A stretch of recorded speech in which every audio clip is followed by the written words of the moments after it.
আসসালামু আলাইকুম। আজকে আমাদের আলোচনার বিষয় হচ্ছে যে মুসলমানদের দেখবেন একটা হাদিস খুব বেশি ফলো করতে, তা হলো যে কিয়ামতের আগে মুসলমানরা ৭২টি দলে বিভক্ত হবে অথবা অনেক মতামত নাকি এটা একটা আল্লাহর রহমত অথবা ব্লেসিংস এরকম কিছু একটা বলা হয়।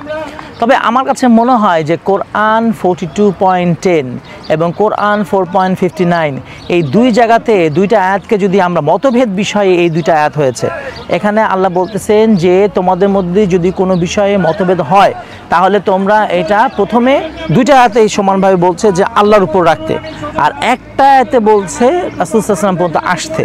তার মানে হচ্ছে যে আপনি কোনো বিষয় যদি আসলেই রিজিড অ্যাপ্রোচ নিতে চান, মতভেদ যদি খুব আমরা সিরিয়াসভাবে তৈরি করতে চাই, তাহলে আমাদের আগে আল্লাহর উপর দাঁড়াইতে হবে।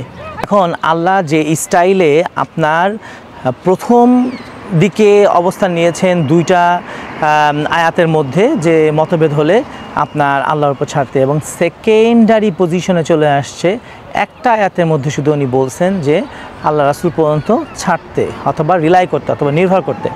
যখন আপনার এই স্টাইলটা এই হায়ারার্কিটা ফলো করা হয়, তখন দেখা যায় যে সুযোগ আছে আপনার রিজিড অ্যাপ্রোচ নেওয়ার অথবা ম্যান্ডেটরি, অথবা আমরা যদি বলি যে খুবই সিরিয়াসভাবে অবস্থান নিতে হবে, তাহলে এই বিষয়টা কম বেশি কোরআনের মধ্যে ডাইরেক্ট বলার কথা, কোনো অ্যাম্বিগুইটি ছাড়া, যাতে করে মতভেদ তৈরি না হয়। এবং সেকেন্ডারি ইস্যুতে যেহেতু একবার এসে আর এক জায়গায় ছেড়ে দেওয়া হয়েছে, এক আয়াতে বলা হয়েছে আর এক আয়াতে বলা হয় নাই, সেহেতু এখানে স্কোপ থাকতেই পারে আপনার মতভেদের। যখন আমরা দেখব যে এই সেকেন্ডারি বিষয়গুলো আসছে সামনে, তখন আপনার এখানে কে কীভাবে আমল করবে এটা নিয়ে মতভেদ করা উচিত না। তো এই এক্সাম্পল হিসাবে আমি একটা কথা বলবো, তা হলো যে আজকে কসরের নামাজের যে বিষয়টা দাঁড়িয়েছে, যে একদল মুসলমান বলছেন যে 40 মাইল হতে হবে, আবার আরেক দল বলছেন যে 72 মাইল হতে হবে। আপনি যদি হাদিসের দিকে তাকান তাহলে দেখা যাচ্ছে যে হাদিস শুধু সফরে যাওয়াটার মাধ্যমেই আপনার কসরের আলোচনা শুরু করে দিয়েছে। তো সেই ক্ষেত্রে আমার মনে হয় যে দুইটা অপশনই আমার মনে হয় যে সাপোর্ট করা উচিত যখন সেকেন্ডারি ইস্যুতে আমরা হাত দিব। আর প্রাইমারি ইস্যুগুলো যেহেতু কোরআন থেকে ডিরাইভস, সেখানে আমাদের মনে হয় ডিবেট করাটা ঠিক হবে না। এর মাধ্যমে মুসলমানরা কখনোই ঐক্যবদ্ধ হতে পারবে না।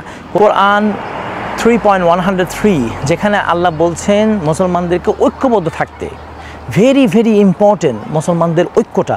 এই জিনিসটা আমরা কোনোভাবেই কিন্তু বুঝতে রাজি না। কেন বুঝতে রাজি না? আমার কাছে মনে হয় যেহেতু এই সব হাদিসগুলো আমাদেরকে একটা ডাইভারশন অথবা লিবার্টি দিচ্ছে, ফ্লেক্সিবিলিটি দিচ্ছে যে না, আমাদের মতভেদ থাকতেই পারে মুসলমানদের মধ্যে। কিন্তু এইটা আমার কাছে যেই অ্যানালাইসিস আমি একটু আগে করেছি, সেখানে এই ডিভিশনটা থাকা সেকেন্ডারি, এখানে প্রাইমারি স্কোপটা কম আল্লাহ রেখেছেন। সেহেতু আপনার এই 72 মাইল গেলে আপনার কসরের নামাজ হবে নাকি 40 মাইল গেলে কসরের নামাজ হবে, এই ব্যাপারে কোনো মতভেদই করা উচিত না। যদি কেউ পছন্দ করে 40 মাইল, সে 40 মাইল ফলো করুক। যদি কেউ ফলো করতে চায় 72 মাইল, সে 72 মাইলটা ফলো করুক। এখানে আমরা যদি বলি যে ওকে, তোমার এই 40 মাইল মানবো না, তোমার এই 72 মাইল মানবো না, তাহলে কখনোই মুসলমানরা কখনোই আপনার ঐক্যবদ্ধ হতে পারবে না। আর মুসলমানরা যখন ঐক্যবদ্ধ হতে পারবে না, যার কারণে ঐক্যবদ্ধ হওয়া যাচ্ছে না, আমার মনে হয় তাকে আল্লাহর কাছে জবাব দিতে হবে। কারণ হচ্ছে কোরআন বলতেছে ঐক্যবদ্ধ থাকতে। এখন আপনি কেন ঐক্যবদ্ধ হতে পারছেন না, এটা কি প্রাইমারি ইস্যু নাকি সেকেন্ডারি ইস্যু, এটা যদি আপনি ডিটারমাইন করতে না পারেন, এটা আপনার প্রবলেম। এটার কারণে অন্য মুসলমানরা আপনার ব্লেমের শিকার হতে পারে না। এজন্য আমার মনে হয় যে আসুন আমরা যত বেশি পারি প্রাইমারি ইস্যু, যেগুলো কোরআন অলরেডি ক্লিয়ার করে দিয়েছে যে নামাজ পড়তে হবে, এটা ক্লিয়ার। হ্যাঁ, নামাজ আপনি 4 রাকাত পড়বেন নাকি 10 রাকাত পড়বেন নাকি 8 রাকাত পড়বেন জোহরের নামাজ, এটা আপনি হাদিস থেকে যেভাবে পড়ে সেভাবে থাকলেই হয়। কিন্তু এটা নিয়ে আমি মনে করি মতভেদ অথবা নিজেদের মধ্যে বিভক্তি তৈরি করাটা গুড প্র্যাকটিস হবে না, এবং এটা আল্লাহর ইন্টেনশনের বাইরে। সর্বোপরি কোরআন 2.138 আল্লাহ বলতেছে যে তোমরা আল্লাহ রঙিন হও। তাহলে আমাদের আল্লাহ রঙিন হওয়া দরকার আগে, তারপরে কালকে আলোচনা হবে যে আমরা কে কতটুকু সেকেন্ডারি ইস্যু আমলের মধ্যে আনবো। সবাইকে ধন্যবাদ। আসসালামু আলাইকুম।